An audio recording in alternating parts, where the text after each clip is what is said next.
Part 3, lead guitar playing. Something that's really, really important to polish up is string bending.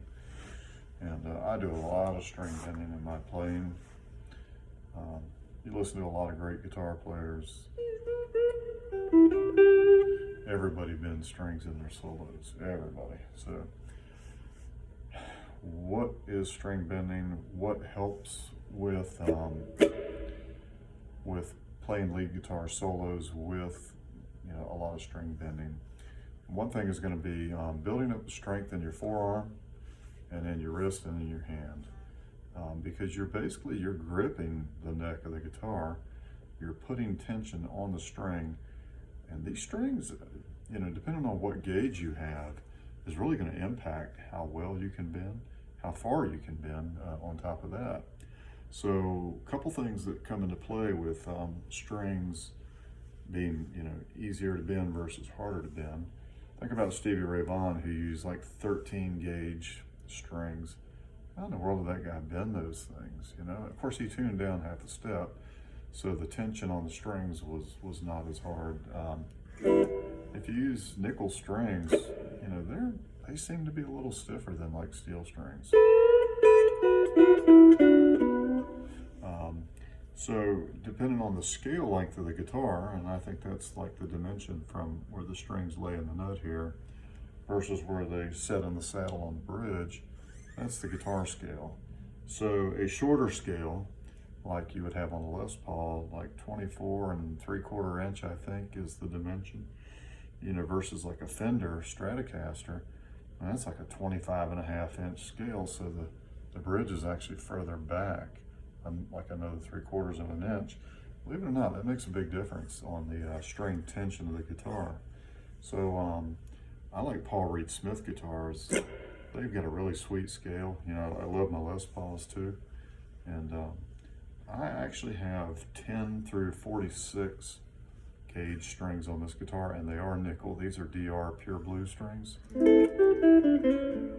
I love the way the nickel strings sound, especially going up against a nickel fret. Believe it or not, it really makes a difference in how your guitar sounds. If you're using steel strings, ditch them. Put some nickel, like GHS nickel rockers, or some DR Pure Blue strings on the guitar, and the guitar will really come to life. I think you'll see a huge difference in the tone. However, they might become a little stiffer, so you may want to opt out for like a 9 through 42 gauge set. The strings are a little slinkier, easier to bend. If you got good strong hands and forearms, hey, by all means, if you like 10s, go with 10s. I use 10 through 46. I've been playing almost 40 years now, so my forearm has gotten pretty strong from playing so long and playing piano as well.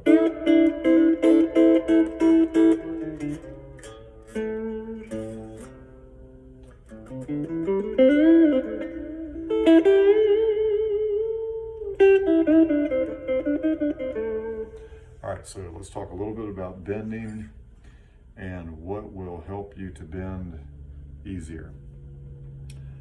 So you can take one finger here. Let's go to the G string, because it's kind of a thick string for one of the unwound strings. You got 3 unwounds, the bottom 3. And then the wound strings are the top ones. So they have like a core, and then they have like a string that kind of wraps around it. And that's a wound string. So those are even harder to bend because they're just thicker. So let's go to that G string. Let's just try to go to the 7th fret, take a middle finger.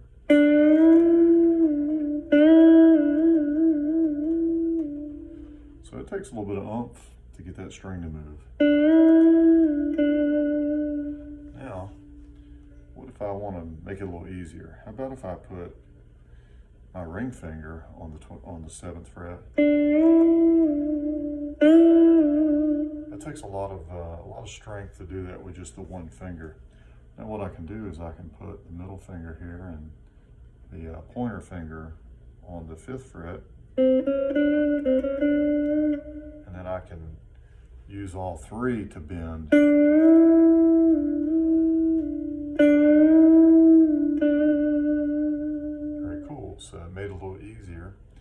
it's not as much strain on the hand. And you know, if you're playing an entire song or a guitar solo, you know, you're doing something like this.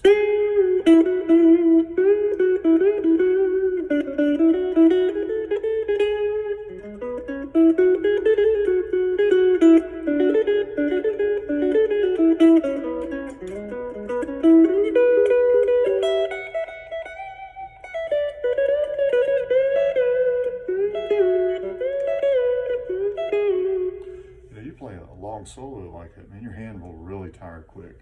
So, you know, it's important to get the right gauge strings and maybe start off with a lighter gauge string if you're kind of a new lead player. And, you know, build up that strength, and then maybe have a separate guitar with 10s on it. Use 9s for your, you know, while you're learning to play. And then once your hand gets conditioned to that, then you can move on to the next highest gauge. And, I don't know, I like a 10 gauge. I like the way they sound versus the 9. Notes, they sound a little bit thicker.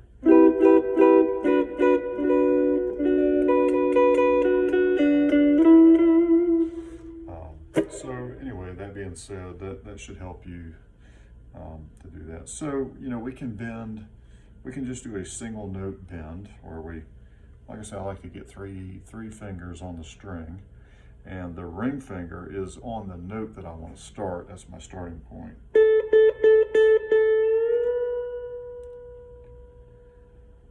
So something that's important too is when you're bending, like if I'm bending up this direction, I'm going to take the skin of this ring finger. I'm actually going to just barely touch the G string above it to mute it. It's really important that you get that muting technique.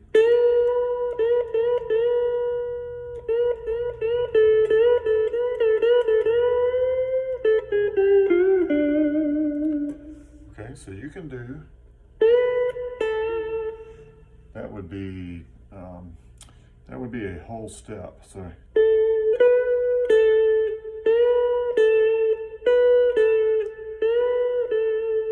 I can do a half step, which is just one note.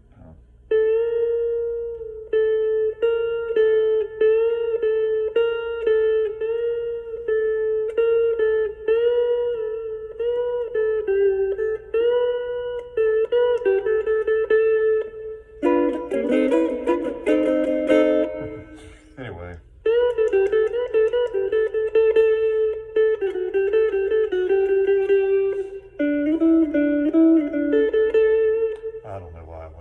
I'm sorry, distracted.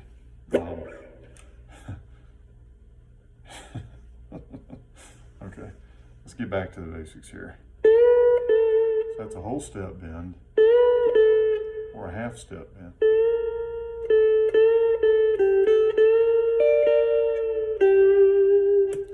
So I only went like a small bend here.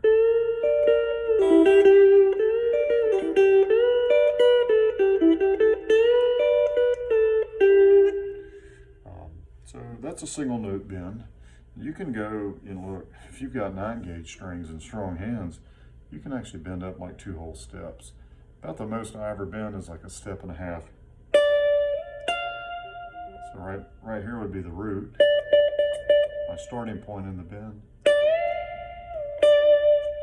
So here's the starting point, half step, whole step, step and a half. So.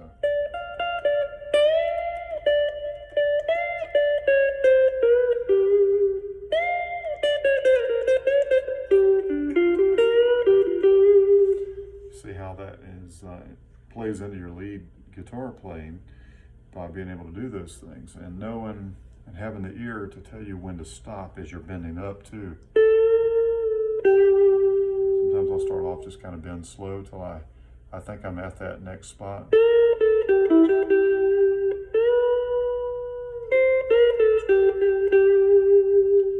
All right, let's go down here to the bridge pickup, see what we can get. That sounds like a pedal steel, doesn't it?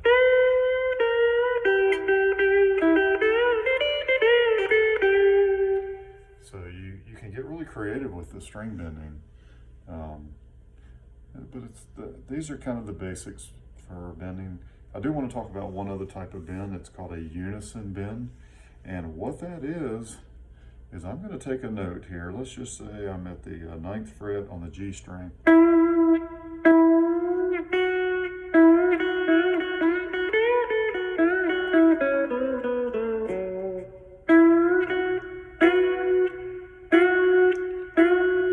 So what I'm doing is I'm actually striking the same note. I'm bending up a whole step from 9 to 11. And then say I'm playing the same note on the G, on the B string here.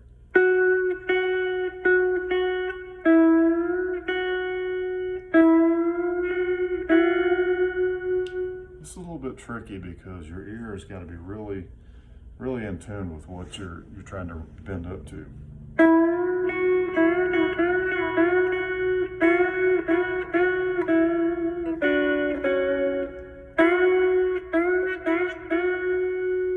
That is a unison bend where you're trying to come up to this note here and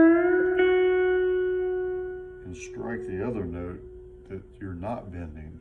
So you're playing the two notes in unison with each other, and they're both the exact same note.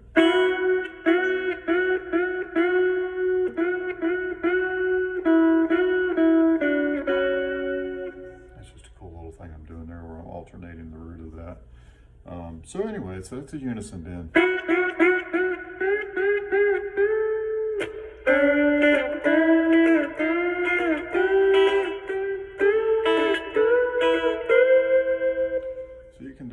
A solo, you know, kind of go from, you're kind of climbing.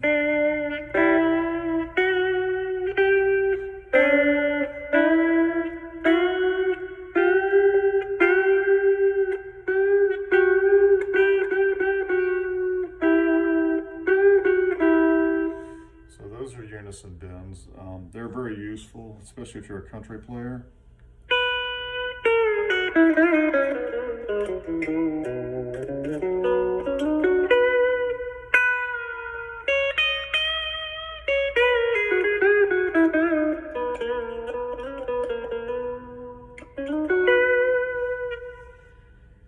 So there you go. That's just kind of an insight into bends. There's probably more that we could talk about, but do them a lot. A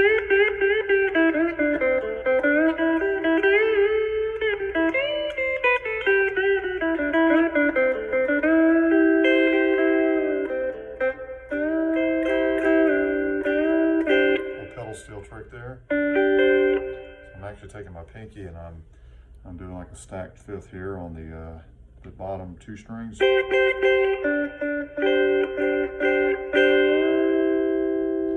Nice pedal steel effect. If I had a volume pedal, I could really get clever, and it would actually sound really like a steel.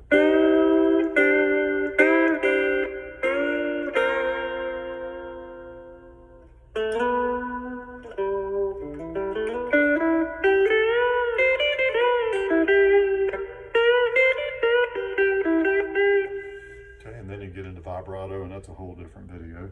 Anyway, so I hope that helps you. And you know, work on those bends, strengthen your hand and your forearm. I'll tell you what, until you get comfortable where you're doing it a lot, you're going to feel some stiffness and soreness in your hand and your forearm. But you know what? Look, it's not easy to be a guitar player and to learn and to get to that level that you want to be at. You know, you can't cheat it. There's no Cliff Notes version. Elbow grease, man. Hard work and repetition and muscle memory, and that's how you're going to get this. And like I said, I've been playing, what, 38, 39 years now, and I mean, I still get a little soreness in my hands from playing like that. But you got to do it on the regular, and keep doing it though. Don't give up. Even when it feels hard, you know what? Only the strong survive. So keep at it. Hope you keep watching the videos, like, subscribe, leave a comment, let me know what you think. Let me know if it's helping you. Let me know if I'm missing something. I can take correction. Like I said, I'm not a musical genius by any means. And I know a little bit of music theory. I don't know a ton. So I'm just teaching what works for me, and you know, hopefully everybody will get something out of it. So you know, grab your guitar and get to work. So thanks.